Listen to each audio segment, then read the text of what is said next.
Hello everyone, I'm Colin Canet. Today I've got some tips and tricks sent in by subscribers and some pretty interesting stuff, so stick around and have a look. This next tip is from Johnny, and basically what he's got is a couple of angled pieces that he's gluing to a board, and it's pretty hard to clamp that, but here's what he's come up with, and it works. I'm amazed how well it works. I've never seen anything like this. So you take that and of course you put a little bit of glue on all of the corners, and that really helps make it stick, but it's very hard to clamp something like that. So what he's come up with is using this like a thin piece of wood here, and you could even clamp it. Now mine's flopping down because there's no glue on it, but then you could actually even glue that. But even without glue, I'm amazed how well that's holding there, just like that. And if there was glue in there, that would work really well. So that's a really interesting thing I've never seen before. So thanks, Johnny. That's a really good tip. This next tip comes from Mike, and he says, save all your old credit cards because they make great spreaders of glue. And he's absolutely right. Unfortunately, I don't have any old credit cards, but here's what I do have that works equally well. If you will follow my channel, you'll remember that a few videos ago I talked about going to the local cabinet shop and getting their discarded bits of laminate. And look, you can cut that into little credit card shapes like this, and it does the same thing. It's as good as a credit card, and you get them for free. And if you forget to take the glue off, it doesn't matter because you can get all this stuff for free from them usually. And look at that, it just spreads really easily. So that's a great tip, Mike. Thanks for that. And if you don't have a credit card, you can use some old laminate material. This next tip comes from Rob in Australia, and we're talking about sharpening, for example, chisels and plane blades. And Rob's suggestion is to use tape, and I'm going to show you that in just a second. Now, if you followed my channel for a while, you'll have watched a sharpening video quite some time ago now, and basically, whenever you're sharpening a chisel or a plane, especially a plane, the very first thing you do is to make sure that the back is flat, because if the back of the plane or chisel is not flat, you cannot get a sharp blade or a blade that will sharpen and cut properly. So that's the first thing you have to do. So typically what we do, if it's on a stone, you lie it flat and you keep rotating it till it's absolutely flat, and you can see that when you do the same with the chisel. You keep rotating it.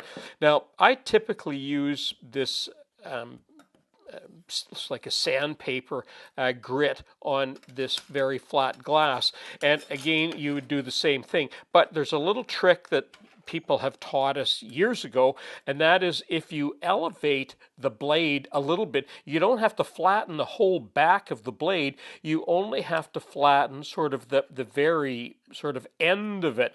And typically you would put it up there. You could put it down here depending on how thick your little blade is, and this is just a very thin, straight, flat stainless steel ruler.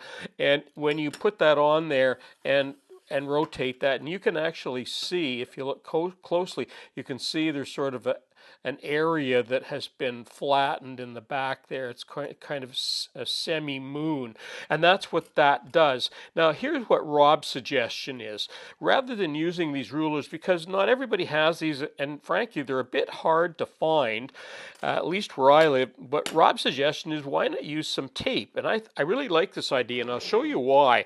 Now, first of all, I'm going to lay a layer down here, and one layer in this case is going to be even or equal with this, and you could put the tape on here too. It depends on the system that you're using.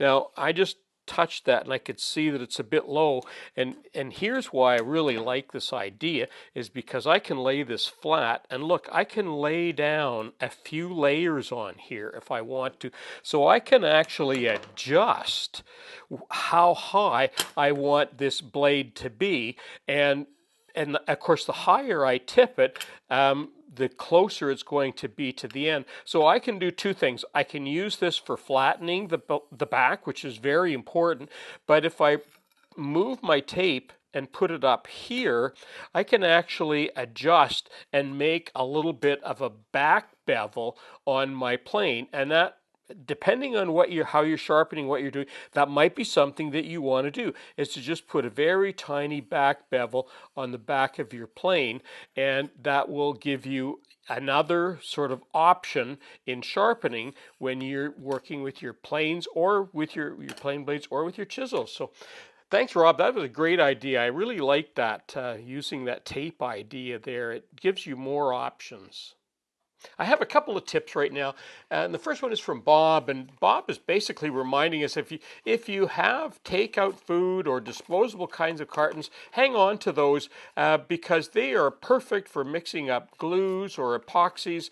Sometimes you can use them for resins, and they'll come in like styrofoam or plastic tops, and if they're not recyclable in your neighborhood, they make great items for using in the workshop, and you see, I save a few of those. And our second one is from Nick, and Nick suggests using tape on your clamps when you're doing glue ups. Now, if you're new to woodworking, you've probably experienced the black spots. And what happens when you use water-based glue and you put the two pieces together, and then of course you lay that on your clamp and squeeze it all together, and the squeeze out, what happens is the squeeze out gets touching the iron on your clamp, and the water in that reacts with the iron and the tannin in your woods, and what that does is it makes a black spot on your wood. So what you want to do is you want to isolate the glue, the squeeze out glue, from the wood.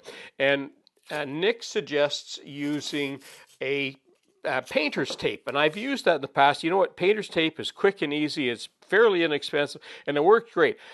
I'm a little bit sloppy on my glue up sometimes, and I found sometimes the tape that I use will stick to that glue, and I get a little bit of a mess. So the other thing, if you have that problem, the other thing that we can do, I use this, this is just that wrap material that you can get, and I just use that, and it works well. Whatever you can use, saran wrap, plastic, anything that isolates the bar from the wood will work, and masking tape is quick and easy and inexpensive. So thanks for that reminder, Nick.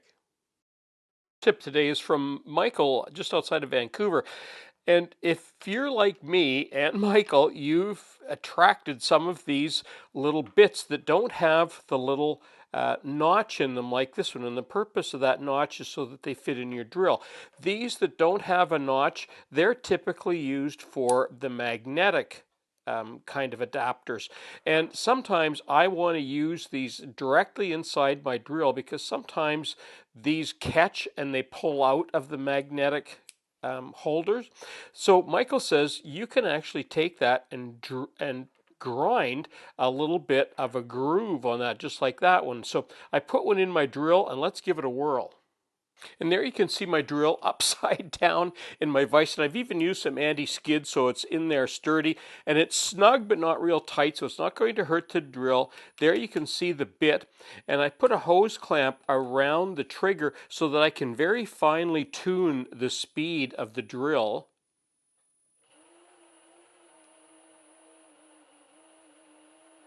And I'm going to use that, and let's grind that down.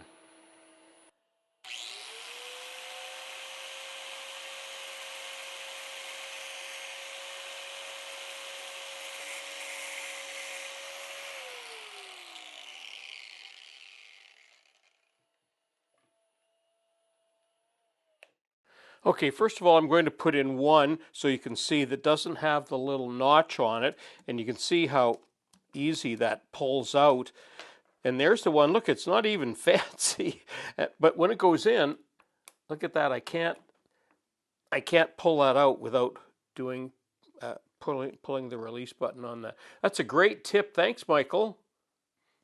Well, that concludes my video for today. Lots of neat ideas there. And if you've got a suggestion or an idea that you use in your workshop that you'd like to share, send it in to me. If you can, send me a picture because that helps a lot.